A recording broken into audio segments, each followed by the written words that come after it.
If you wake up every morning, chug coffee, and push through your day without knowing this, you are actively working against your own brain. Here's what nobody tells you. After 30, your brain doesn't just slow down gradually. It starts running out of a specific biological fuel, and the habits you've built your entire adult life are making it worse, not better. I'm not talking about stress. I'm not talking about sleep, at least not in the way you've heard it. I'm talking about a measurable neurochemical shift that researchers at the University of Edinburgh documented in a 2021 longitudinal study tracking over 1,000 adults across 2 decades. The brain you had at 25 operated on a fundamentally different chemical budget than the one firing right now. And the scary part? Most of what you're doing to fix it, the extra coffee, the hustle mentality, the weekend Netflix binge to recover, is draining that budget even faster. Stay with me, because let me paint a picture you probably recognize. You're somewhere between 30 and 45. You used to be sharp. You used to walk into a meeting and have the answer before someone finished the question. You used to remember names, dates, where you put your keys. Now you read the same paragraph 3 times and it doesn't stick. You start sentences and lose them midway. You sit down to do deep work, and 11 minutes later, you're scrolling LinkedIn without knowing how you got there. And here's the part that really stings. You're not working less. If anything, you're working more. You're trying harder. You're taking the supplements that showed up in your Instagram feed. You downloaded the meditation app you've opened exactly twice. You bought a journal. And still, the fog, the slowness, the creeping suspicion that you peaked mentally somewhere around age 27. So what do most people do when their brain starts feeling like a car engine running on fumes? The same 5 things. 1, more caffeine. The average American adult already consumes 400 milligrams of caffeine per day, which is the absolute ceiling recommended by the FDA. Most high performers I've spoken to are well above that. 2, they optimize sleep. They get a Whoop band, they track their REM, they read Why We Sleep by Matthew Walker, and then they still lie awake at 2 a.m. with racing thoughts. 3, they try intermittent fasting because someone on a podcast said it increases BDNF, which is brain-derived neurotrophic factor, which is real, but they're doing it wrong for their neurotype. 4, they go harder on productivity systems, Notion dashboards, time blocking, the Pomodoro technique, second brain frameworks, all of it layered on top of a brain that's already running in deficit. 5, and this one is the quietest, they just accept it. They tell themselves this is what getting older feels like. They laugh it off at dinner parties. They order another glass of wine. None of it works. And there's a specific neuroscientific reason why. Here's the core problem. Every single one of those solutions addresses the output, your energy, your focus, your sleep quality, without addressing the input, the actual raw material your brain runs on. Let's get specific. Your prefrontal cortex, the part of your brain responsible for decision-making, working memory, and impulse control, runs primarily on a neurotransmitter ecosystem dominated by dopamine, acetylcholine, and norepinephrine. After 30, the density of dopamine receptors in the striatum begins measurably declining at a rate of approximately 8 to 10% per decade, according to research published in the journal Neurobiology of Aging in 2017. Now here's where it gets critical. Caffeine doesn't create dopamine. It blocks adenosine receptors, which is why you feel alert. But it also triggers a stress cortisol response that, over time, degrades the very receptor sites your dopamine needs to land on. You are essentially borrowing alertness from tomorrow's neurochemistry. And chronic cortisol elevation, from overwork, under-recovery, and yes, excessive caffeine, directly suppresses the production of BDNF, the molecule your brain uses to build new neural connections. You're not getting dumber. You're starving a system that needs specific inputs, and you've been accidentally blocking the delivery truck every single morning. Meet Marcus. He's 38. He runs a mid-size marketing agency in Austin, Texas. In 2022, he told me he had started quietly turning down speaking engagements because he was terrified his brain would blank on stage. He was making lists to remember to make lists. His team noticed. His wife noticed. He didn't tell either of them how scared he was. He came across a paper published by Dr. David Heber at UCLA's Center for Human Nutrition that connected gut microbiome diversity with cognitive output, specifically the production of serotonin and acetylcholine precursors. That was Marcus's entry point.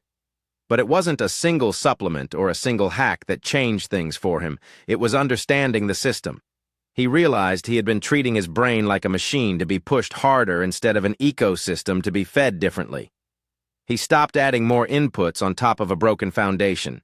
He started rebuilding from the substrate level, specific nutritional timing, targeted compounds with actual peer-reviewed support, and a daily cognitive training protocol he stuck to for 90 consecutive days. Not 90 days of perfect execution, 90 days of consistent direction. By month 2, he said the fog had a hole in it. By month 3, he delivered the best keynote of his career. Here's exactly what changed. And more importantly, what you can replicate. 6 months after Marcus started treating his brain as an ecosystem rather than an engine, 3 measurable things shifted. First, his decision fatigue window extended dramatically. He used to hit a wall around 2 p.m. where every choice felt like lifting something heavy. That window pushed to 5 p.m., then later. Second, his verbal recall came back. Names, specifics.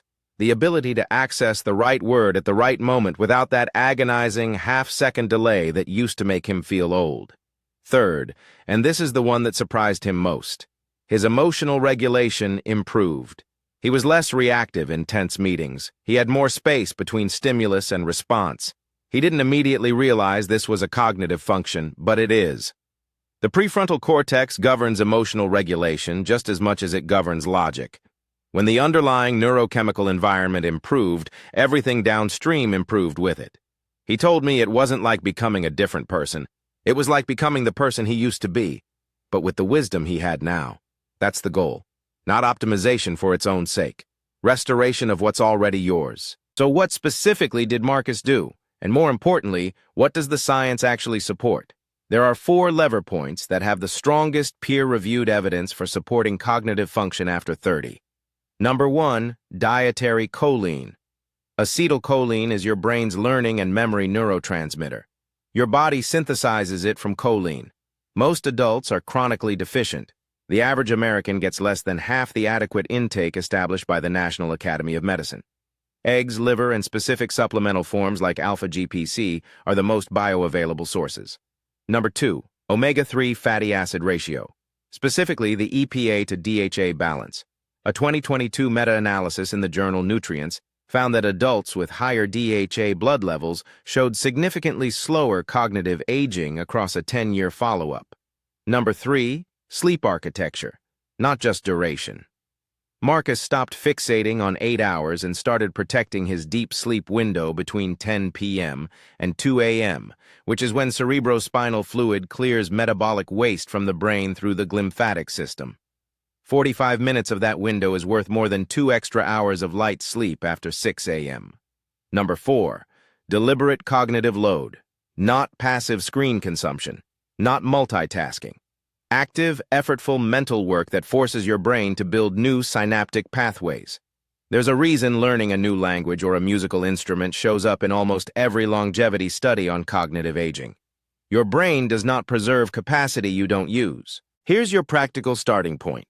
And I want to be honest with you about what this actually requires. This is not a 1-week detox. This is a system rebuild, and it works on a 90-day minimum timeline. Week 1 through 4. Fix the substrate. This means getting your dietary choline up, daily eggs at minimum, and if you're serious about the supplemental route, look at the nootropic stack from Thesis Nootropics. They're one of the few companies that personalizes their formulations based on your cognitive profile and uses ingredients with actual clinical citations, not pixie dust proprietary blends. I've linked them below with a discount code. This is not a miracle pill. It's a precision input for a system you're also rebuilding through diet and behavior. Both matter. Week 5 through 8, add structured cognitive training. The app I've been using is Brain HQ by Posit Science. It was developed from over 100 published studies and has peer-reviewed evidence for improving processing speed and working memory in adults. 15 minutes a day, 6 days a week. The key is progress. Here's the loop I opened at the very beginning of this video.